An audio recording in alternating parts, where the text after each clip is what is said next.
Assalamualaikum. Di kalangan yang umurnya tidak muda lagi, kemarin udah kita bahas, sering ada fenomena kebangun otomatis jam 3 pagi.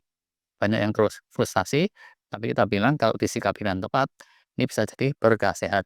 Kemarin kita ringkaskan pendapat pakar ya, penyebabnya ada 6. Pertama, hormon melatonin yang udah kendor. Kedua, ada penurunan fungsi liver dalam detoksifikasi. Ketiga, ada anjlokkan glukosa gitu ya, hipoglikemia reaktif istilahnya. Terus bisa juga ada isu hidrasi elektrolit nih nomor 4. Nomor 5-nya, suhu inti tubuh itu nurunnya mentok bawah.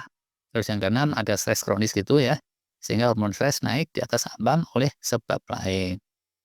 Nah, untuk masing-masingnya itu para pakar banyak yang kasih kiat tuh.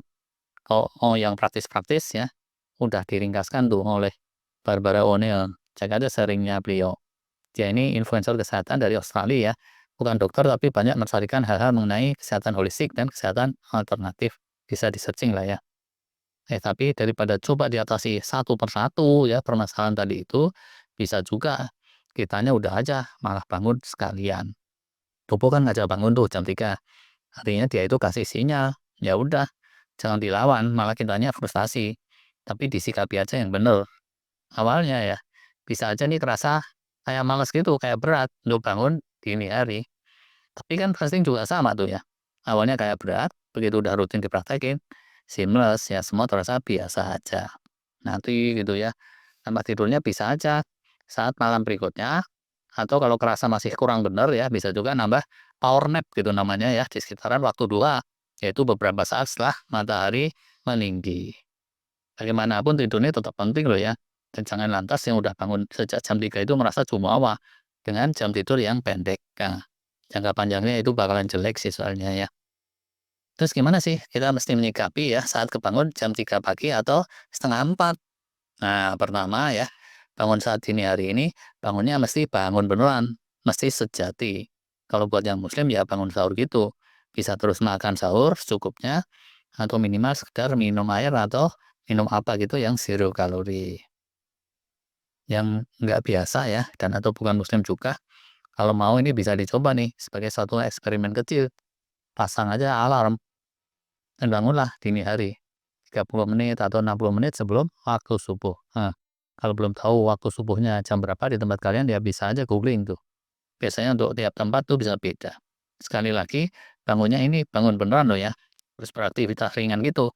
Bisa sholat malam juga, tahajud, atau kalau masih merasa berat ke situ ya berdoa-doa, zikir, istighfar, atau meditasi juga boleh. Minimal ini durasinya 20 menit kali ya. Tapi bisa aja 12 aja, nggak tidur lagi, langsung aktivitas sampai waktunya tidur malam berikutnya, atau kalau mau tidur siang ya nanti di waktu duha, tidur sebentar.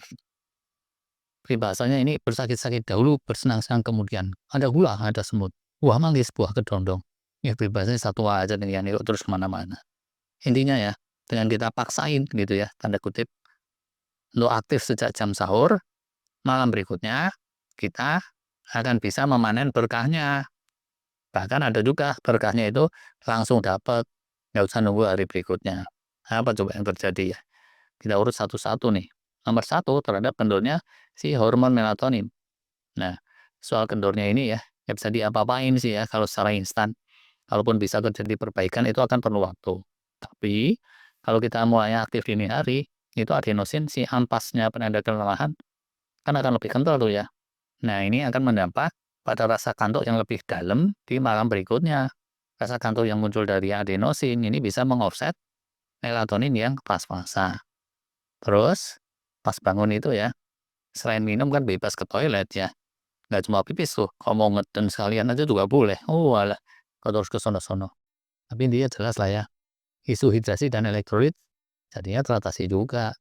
Demikian juga tuh kalau kita makan ya, hipoglikemia pun otomatis beres. Walaupun makannya cuma sesuap, 2 suap cukup lah ya. Makannya porsi normal aja, jangan kebanyakan. Hasilnya ini 6-6-nya dapat tuh. Dengan makan itu ya, selain glukosa darah juga nggak akan nurun ke ambang hipo, suhu inti pun yang tadinya nurun, nurun, nurun terus jadi naik lagi. Sehingga nggak keburu sampai mentok bawah. Liver pun akan rehat, nggak ngegas fungsi detox sampai stres, karena makanan datang, Dan dengan itu malam berikutnya dia bisa lebih bugar untuk detox selanjutnya. Ujungnya dari itu nanti ya, level kortisol dan serangkaiannya si hormon stres tidak meninggi juga secara di luar proporsinya. Nah, sehingga kita pun bisa menyongsong pagi dengan lebih happy. Ini sudah banyak diteliti tuh ya, bahwa orang yang fasting dengan benar, terus dengan bangun sahur juga, itu rata-rata kortisol hariannya akan lebih turun. Dan titik tertingginya itu sering bergeser dari semulanya pagi ke arah siang atau sore, sehingga akibatnya ya, pas pagi harinya itu kita akan ngerasain suasana hati dan sekeliling yang beda gitu daripada biasanya. Selalu beda. Susah diomongin tapi ya pokoknya beda lah ya. Silakan aja nih testimoni buat teman-teman yang ngerasain hal yang sama. Oke lah, gitu dulu ya sharing untuk kali ini.